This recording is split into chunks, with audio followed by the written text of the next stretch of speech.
Throne and Liberty is arguably the biggest upcoming MMORPG release of the year and will be available to play on Steam, Xbox and PlayStation on September 17th, 2024. That's gonna If be you real haven't heard of nice. Throne and Liberty before, this is a free-to-play fantasy MMORPG developed by NCSoft, with its Western publisher being Amazon Game Studios. This is Amazon, man. I mean, after what they did to New World, hopefully this one's a little bit better. is a game that's attempting to be the modern spiritual successor to Lineage 2, which means, yes, a heavy emphasis on large-scale PvP. I know you're thinking about clicking off this video right now, don't do it. Stop it. I know the words Korean MMO, Amazon Game Studios and PvP all mentioned together in a short space of time. That is definitely a huge turnoff for a lot of people. Most MMO players are not into PvP. It's a very, very small percentage of people who are PvPers in relative to the actual player base. And then Amazon doesn't have the best track record, and Korean MMOs, usually that means pay to win. Sounds bad, but let's be honest, almost all MMOs nowadays are bad, but we still play them anyway. Let's just try to figure out how bad, That's because so if real. it's only slightly bad, then the game could still be fun, thanks to the euphoric feeling. That's how of new desperate MMO players dopamine. are. Throne and Liberty is set in a vast, fully open world that emphasizes exploration through various ways of traversing the terrain via shapeshifting. The traversing The does look combat is really good though. targeting, and the battlefields are dynamic, influenced by real-time changes in weather, time of day, and player interactions.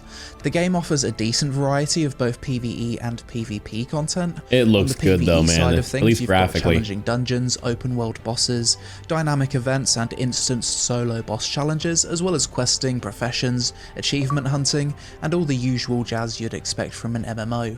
As for PvP content, the game has open world PvP, 1v1 duels, open world PvP limited events. Man, if there's guild actually versus that many guild battles, players, and I'm the hoping ultimate launch is endgame really, in the really form good. of castle At least for a sieges, week or two. which offer large-scale warfare where groups fight to control a massive fortress. I had the chance to check out Throne and Liberty for its Korean release, and I very quickly had strong opinions about the game. My first impressions vid is definitely worth a watch if you haven't seen it already, but in this video we'll take a deep dive into the game and ultimately try to answer the question, will Throne and Liberty be a success or failure? But first, today's sponsor, the Elder Scrolls Online Gold I think we all kind of know. ESO's new major expansion is here and brings over 30 hours of new content, taking players back to beloved locations from Oblivion. In ESO Gold Road, you'll dive into the continuation of last year's Necrom chapter storyline. This update introduces an That's epic Elder new Scrolls is system actually called looking pretty scribing, good. where you can manipulate the nature of magic itself by collecting and customizing special skills. We might have to With try Elder claws, Scrolls new again at types some of point. skills for existing skill lines, you can tailor your builds to play exactly how you want. The Gold Road chapter unlocks a scribing-focused questline featuring new characters and a fresh storyline. The new story, Return of Athelia, takes place in Westweald, a region on the borders of Cyrodiil, I just the Gold love the Coast, style and of Valenwood. fantasy, man. It just Here looks you'll so cool, investigate so the return of immersive. Athelia, an all-new Daedric prince, and protect the people of Westweald from chaos whilst uncovering the schemes of Athelia's devoted followers. Westweald itself is a new zone to explore, featuring a mix of familiar and unique environments. New You'll World encounter vibes new for sure right chapters, there. challenges, rewards, and stories, along with new delves, public dungeons, world events, world bosses, unique collectibles, item sets, antiques, and a new Tales of Tribute deck. Additionally, the Gold Road chapter introduces a new 12-player PvE trial, Lucent Citadel. So what are you waiting for? Dive into the adventure and download the Elder Scrolls Online Gold Road on PC, PlayStation, and Xbox using the link in the description. So to figure out That's if an ad TL right will there. be a success or failure in the West, let's first look at how things went for its Korean release. Throne and Liberty's Korean release was bumpy to say the least. It was received so poorly by their domestic player base that the NCSoft stock price plummeted by 12% on the day of release. And this is what some players and the Not a press good had to sign. say about the game. I myself have insomnia. I just played the TL quest for 10 minutes and fell asleep. NC is a game company that selects good games, right? LOL. They only make this because pigs and dogs play it LOL. Aside from the fact that there are individual differences in graphics, gameplay, etc. When you first look at it, it smells like a mobile game. I Oof. think it will come out on mobile next year. Haha. When I first Oh, started, man, I that's went not a to good town sign. and saw that the computer was screaming. The controls were so weird, and the characters were intermittent, so I immediately deleted it. So yeah, not off to a good start. But Not at what's all. with the overly negative reaction towards the game? Is it genuinely bad, or is there more to it? Well, one reason for the poor early reception of Throne and Liberty could be NC Soft's reputation in Korea.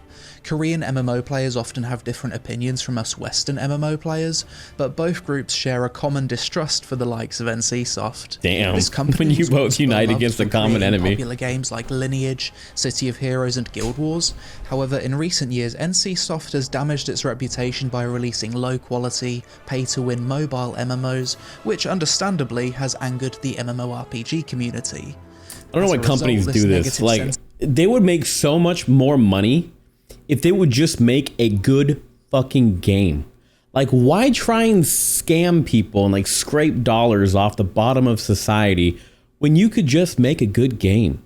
And you'd have people for years and years and years to come, and they would dump thousands and thousands and thousands of dollars per person over a long span of time if you had a good MMO that gave the players what they wanted. I don't understand why these companies purposely, they do it on purpose because there's no fucking way, purposely make bad games and then they wonder why their reputation is so shit.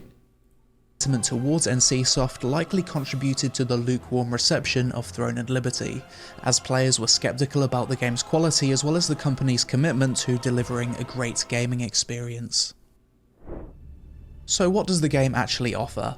After spending a few hours watching videos from Throne and Liberty content creators, here's what I've learned. The game is very grindy, which honestly shouldn't bother most fans of sandbox MMOs, Not a huge as problem. the thought of slaying boars for thousands of hours to get to the next level is ingrained in our blood. This may however be off-putting to fans of theme park MMOs, who typically prefer progression to mostly come in the form of a narrative-driven linear MSQ. The mass PvP in the game tends to be very chaotic, which leads to the same outcome on every server. The most powerful guilds form alliances and completely dominate the smaller, scattered guilds. This dominance makes open world PvP frustrating and unenjoyable for most players. This means that smaller guilds and solo players have little chance of competing or enjoying the PvP aspect of the game. Just need to make it non-mandatory. The PvP experience becomes miserable for everyone except the dominant alliance. To be fair though, the devs are trying to fix this, and they've recently introduced various changes that try to mitigate the zerging, by completely reworking how the guild vs guild system works, and by assigning players to random factions during open world bosses, regardless of which guild they're in. The combat in Throne and Liberty is at best average, especially when compared to other popular games like Lost Ark, World of Warcraft, and Black Desert Online. In contrast, Throne and Liberty's combat feels less polished and lacks the same level of excitement. The core gameplay movement and mechanics feel clunky, static, and repetitive. That's the thing, these games need to focus first and foremost on the gameplay. Like, if the way you play the game doesn't feel good, nothing else matters. You're not going to sell your season pass. You're not going to get cosmetics to sell. You're not going to be able to keep players long term. The game has to feel good. And that's why I think one thing that New World did actually very well is their combat actually feels pretty good for being an MMO. Like the action kind of roll, dodge, roll, skill based, you know, getting to switch your weapons. I like that combat. I think it's pretty good. I think it's better than just standing there face tanking a mob, like top down. You know, I just cannot get into turn-based games at all. So I'm hoping that they fix the gameplay. The gameplay needs to be good. It needs to be fun. As a result, players who have experienced the superior combat systems of pure PC MMOs may find TL's combat to be underwhelming and less enjoyable, which isn't what you'd expect from a brand new MMO. Additionally, unlike many recent Korean MMO releases, Throne and Liberty went with a more traditional tab target combat system, which some people hate, but I actually think tab targeting still feels good as long as it's highly polished. World of Warcraft's tab targeting I don't like that where you can just kind of stand there and take hits from the enemy and you just toss them back and you're just like trading hits. It's like, yeah, I want it to feel important. Like if you get hit by the enemy, it should mean something. You know, you should be able to avoid that. You should be able to dodge out of it. You should be able to time attacks, parry them. Like almost like kind of like an Elden Ring gameplay, but in an MMO would be very, very, very fucking awesome. Which is like kind of, I mean, New World is on, it's like the closest thing we've ever had. Like it's not really there, but it's close. Still feels amazing even in 2024. Throne and Liberty's combat, however, feels much worse than the combat of other tab target games such as WoW, Guild Wars 2. Worse than WoW. This for me was the main reason I stopped being excited for TL. What's the point of playing a game with inferior combat to WoW when I can just play WoW? Throne and Liberty has pay-to-win elements. Whilst people might debate the extent of its pay-to-win nature, it's clear that spending money gives players an advantage. For example, the recent introduction of a monthly fee pack allows players to progress faster than those who don't pay for it. At this point, MMO players are so used to Korean devs slowly dialing up a game's monetization from slightly pay-to-win at the start to giga pay-to-win a year later, that people just don't. They wait for people to get addicted and then they turn up the volume. From a significant botting problem, which is made even worse by the autoplay mechanics that were initially part of the game, and this issue is likely to become much worse on the North American and European servers. In Korea, regulations require that players must have a Korean SSN and Korean mobile number to create an MMORPG account, which massively helps control botting and limit the number of players willing to attempt hacking or bug abuse. The NA and EU servers won't have this deterrent, and as we've seen from recent Western MMO releases published by Amazon Game Studios, games like New World and Lost Ark, Western MMO players have no problems botting and lot of bots. In fact, there's quite a large financial incentive to do it when you consider how much money gold farmers can make.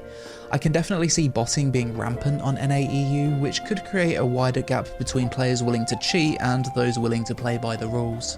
Around a month after the Korean release of TL, many players started to complain that the game had a lack of content.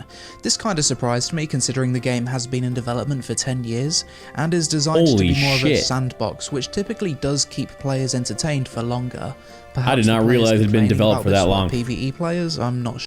How do you develop a game for 10 years and not do the proper research on what the player base wants? How have you not seen other MMOs where they've failed and be like, oh, maybe we shouldn't do that.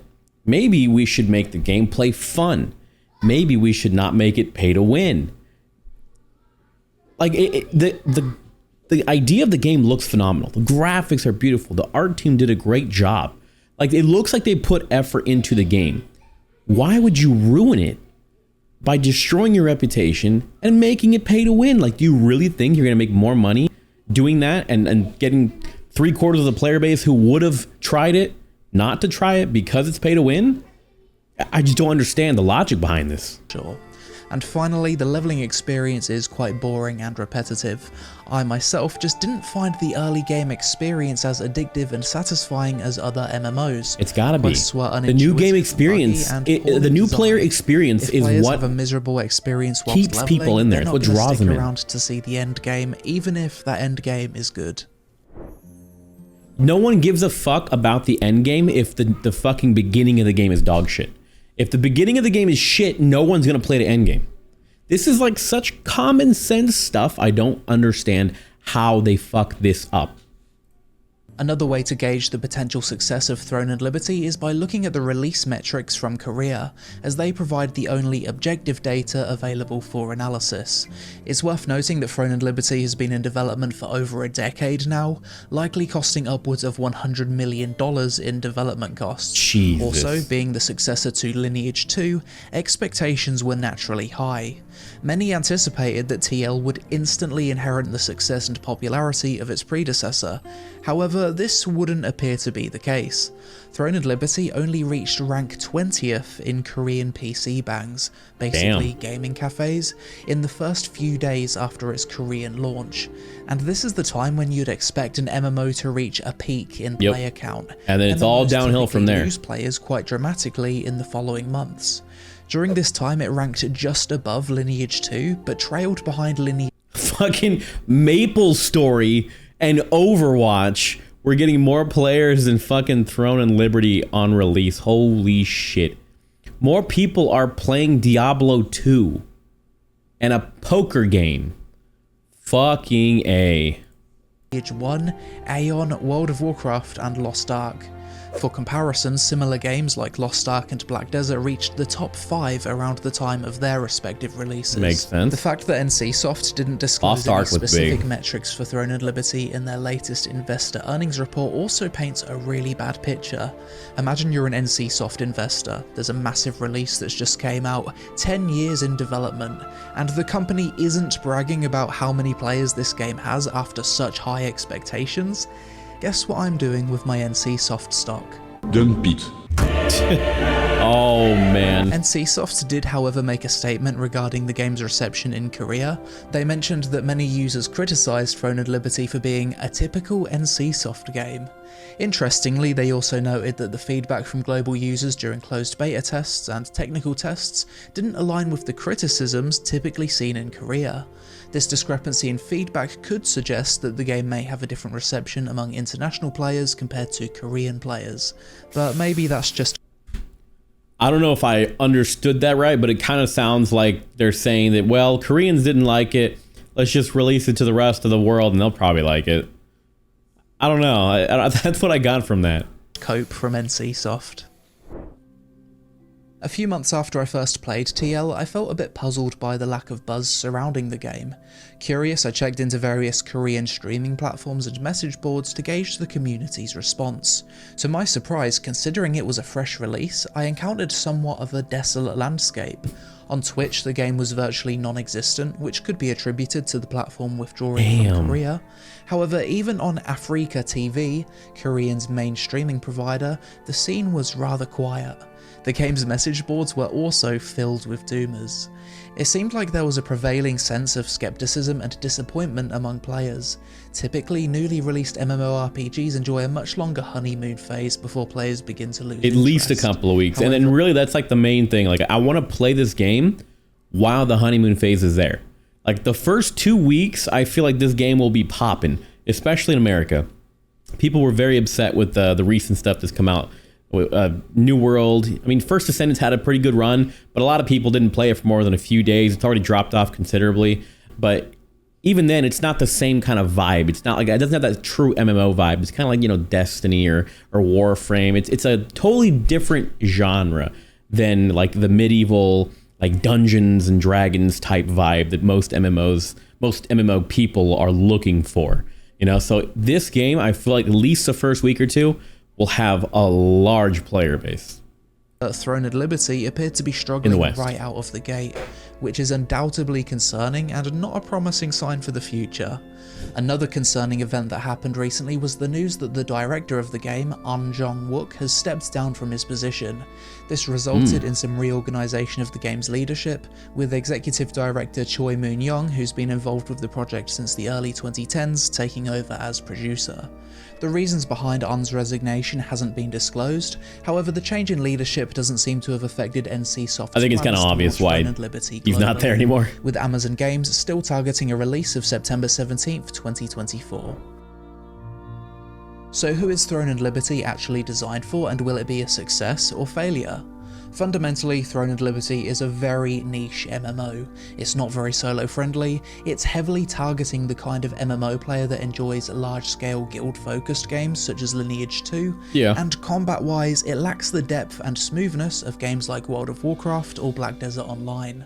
My hot take is this. Yeah, it's hard to compete with Black Desert. Let's be real, their combat is fantastic. The combat and gameplay in Throne and Liberty is the single biggest reason why the game is likely to fail when it releases in the West. If you're going to release a tab target MMO in 2024, the gameplay needs to, at the very least, be as good as World of Warcraft. Yep, it's true. Why do we have MMOs releasing today with worse gameplay than stuff that was released 20 years ago? Well, laziness. Isn't it obvious? The mobile MMO market is so huge nowadays that every MMO needs to be designed to eventually have mobile crossplay. This means limiting the... It is such a terrible fucking reason to develop a game, to make it accessible for mobile. If you want to make a mobile game, but don't try and make a PC MMO that can also be a mobile game, because guess what? It can't. It's not going to do well. You either make a good PC game or a good mobile game. Don't try and fucking double dip, You're making a shitty game for both. That's what you end up doing. The amount of abilities on your hotbar, slowing things down, janky ass movement, and other various limiting factors on the back end. In terms of systems, graphics, and content, Throne and Liberty sounds like an incredible MMO on paper. Yeah. And I genuinely believe if the devs purely focused on making this the best PC MMO possible, then the game could have been incredible. Instead, the devs made the mistake of trying to appeal to all platforms, PC, console, and mobile, which just results in a mediocre feeling product. What the fuck did I just say? Know your player base. Stop trying to appeal to everyone and everything. You cannot make something that's going to be good for everyone, because all you're going to do is disappoint everyone. Just make one group happy. That's all you need to do, and you'll get rich.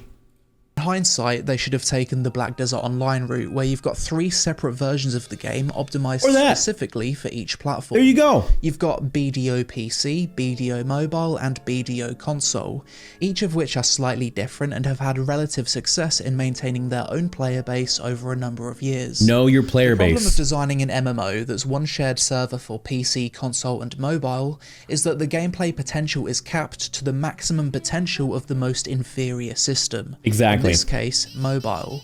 So even though Throne and Liberty does indeed have beautiful graphics on PC, with a massive open world, you still can't shake the feeling deep down that gameplay-wise, it feels like a mobile game. And for that reason alone, despite many other contributing factors, is why I personally believe that Throne and Liberty will definitely not be considered a success, and is most likely to be another MMO failure. I hope I'm wrong though. On paper, this is the exact type of MMO that I love to play. Same. And to be fair, even if it's trash long term, it will probably still be really fun at launch like most MMOs are. Yes. But that's it for this video. The first 2 weeks. What are your predictions about the future of Throne and Liberty? Do you disagree with my assessment that the gameplay isn't good enough? I completely agree with this, man. This guy, I think he hit it right on the head. I'm going to play it regardless at full release, and I hope this video doesn't come across as too doomer. I'm just trying to set expectations. You just gotta be real, man. If you're an MMO fan and haven't done so already, consider subscribing to the channel to keep up to date with the latest MMO content, reviews, hot takes, and news. Also, be a bro and click the like button to help us out in the YouTube algorithm. It really helps. Alright, that's the Lazy Peon, Throne and Liberty success or failure. And I completely agree with that take. I think if they had focused on the game, on who they should be focusing on, which is really PC players, these are the guys who are putting thousands and thousands of hours into MMOs, or make a separate version for mobile. Don't try and double dip, because you're just going to fail for both player bases. And then the game's going to die. And then you're not making any money because no one's playing the game. Isn't your goal to get rich, to make tons of money? Then just make a good fucking game. Why is that so difficult? I'm still going to play it on launch, though. We'll see if it's good or not.